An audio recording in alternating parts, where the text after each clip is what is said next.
So today we are going to start our next lecture on the chapter number 2, and in this chapter we'll discuss about the basic terms of accounting which we are going to use in our different classes. So let's just start with the first term, that is the business transaction.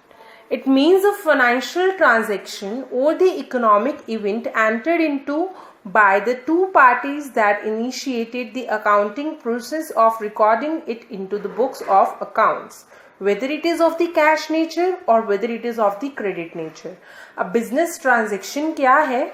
Business transaction के अंदर अगर दो parties हैं, mister X and mister Y, अगर mister X क्या करते हैं, कुछ गुड्स मिस्टर वाई को सेल कर देते हैं, तो मिस्टर एक्स भी अपनी बुक्स के अंदर क्या करेंगे, उस ट्रांजेक्शन को रिकॉर्ड करेंगे और मिस्टर वाई भी उस बुक के अंदर अपनी ट्रांजेक्शन को रिकॉर्ड करेंगे. तो this is called the business transaction. इसी को ही हम क्या बोलते हैं, बिजनेस ट्रांजेक्शन बोलते हैं. Whether the transaction is of the cash nature, whether the transaction is of the credit nature, आप दोनों ही ट्रांजेक्शन्स को क्या करते हैं, अपनी बुक्स ऑफ अकाउंट्स के अंदर रिकॉर्ड करते हैं. और सारी के सारी transaction of the business nature is known as the business transaction. Now the second term is the account. अब अकाउंट क्या होता है? It refer to the transaction under a particular head. It not only show the amount of transaction but also show their effect and direction. It is generally in T shape. अब हमारे जो accounts होते हैं ये क्या करते हैं, हमारी जितनी भी ट्रांजैक्शन बिजनेस नेचर की होती है, whether it is of the cash nature, whether it is of the credit nature, आप सारी की सारी ट्रांजैक्शन को एक पर्टिकुलर हेड के अंदर क्या करते हैं, रिकॉर्ड करते हैं. उसी हेड को हम क्या बोलते हैं, अकाउंट्स बोलते हैं. It's not only show the amount of transaction, ये ट्रांजेक्शन की अमाउंट को शो नहीं करता सिर्फ, लेकिन उनके इफेक्ट जो है उनको भी शो करता है कि जो ट्रांजेक्शन जो आपकी मतलब कि जो आपने अमाउंट शो की है, जैसे कि फर्नीचर की अमाउंट है तो मशीनरी की अमाउंट है, फर्नीचर की अमाउंट है, मशीनरी में आगे जाके क्या आ जाती है, गिरावट आ जाती है ड्यू टू द डेप्रिसिएशन. तो उस गिरावट को भी हम क्या करते हैं, अपने अकाउंट्स के अंदर शो करते हैं. तो ये सिर्फ अमाउंट शो नहीं करता ट्रांजेक्शन की, उससे रिलेटेड जितने भी इफेक्ट्स होते हैं, डायरेक्शंस होती हैं, उनको भी दर्शाता है, उनको भी शो करता है. It is generally of the T shape, ये टी शेप का होता है. और यहाँ पर मैंने एक एग्जाम्पल ले रखा है अकाउंट का. तो मिस्टर एक्स का ये अकाउंट है, इसके अंदर हम क्या करते हैं, अपनी कैश से रिलेटेड जितनी भी ट्रांजैक्शन होती है और क्रेडिट से रिलेटेड जो भी ट्रांजैक्शन होती है, हम सारी की सारी ट्रांजैक्शन इस अकाउंट के अंदर मिस्टर एक्स से रिलेटेड सारी की सारी ट्रांजैक्शन को क्या करेंगे, रिकॉर्ड करेंगे. So this is account. And the third term is the capital. Capital क्या होता है?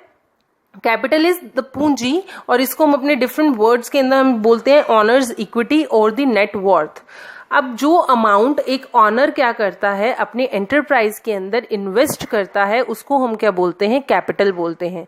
It refer to the amount invest in the enterprises by the enterprise by the owner of the business. एक business के owner जो क्या करते हैं, enterprise के अंदर जितना अमाउंट क्या करते हैं, इन्वेस्ट करते हैं, उसको हम कैपिटल बोलते हैं. ये मनी की फॉर्म में भी हो सकता है और मनी वर्थ की फॉर्म में भी हो सकता है. जैसे कि एक एग्जांपल लेते हैं, मिस्टर एक्स के पास 1 लाख रुपीज है एज इन कैश, और वो क्या करना चाहते हैं, इस 1 लाख रुपए को इन्वेस्ट करना चाहते हैं इन हिज बिजनेस.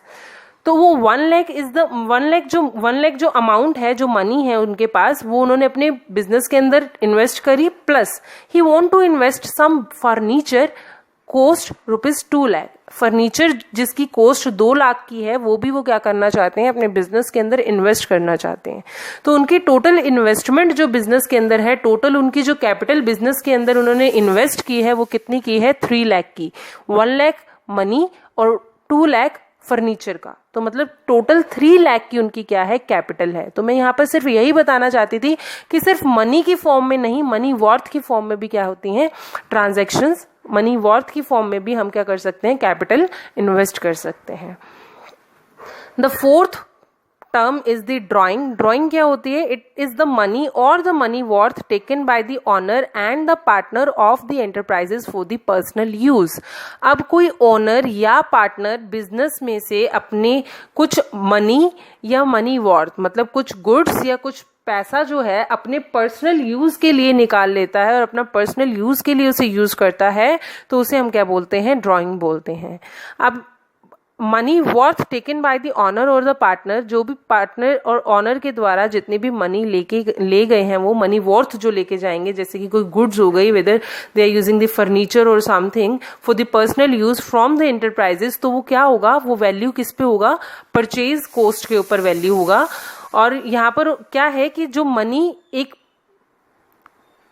पार्टनर जो है, मनी एक ऑनर जो है वो इन्वेस्ट करता है, वो बिजनेस के लिए उसकी लायबिलिटी बन जाती है, क्योंकि बिजनेस की एक सेपरेट एंटिटी है।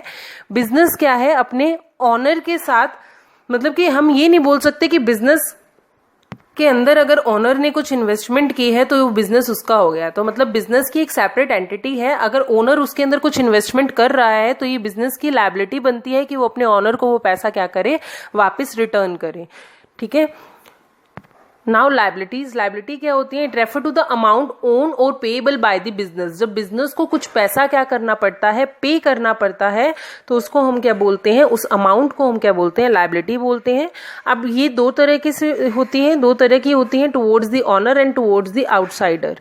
अब क्या होता है कि टुवर्ड ओनर जो होगा वो क्या होगा, इंटरनल लायबिलिटी होगी, जिसके बारे में हमने अभी बात की है, कैपिटल। जैसे कि अगर मान लो मिस्टर एक्स है, मिस्टर एक्स ने बिजनेस के अंदर 1 लाख रुपए इन्वेस्ट किए थे, तो अभी बिजनेस की लायबिलिटी बन जाती है कि वो क्या करें, अपने ऑनर को वो 1 लाख रुपए वापस करें। तो अगर वो वापस करेंगे 1 लाख रुपीस, बिजनेस वापस करेगा अपने ऑनर को, तो ये उसकी क्या है, इंटरनल लायबिलिटी है।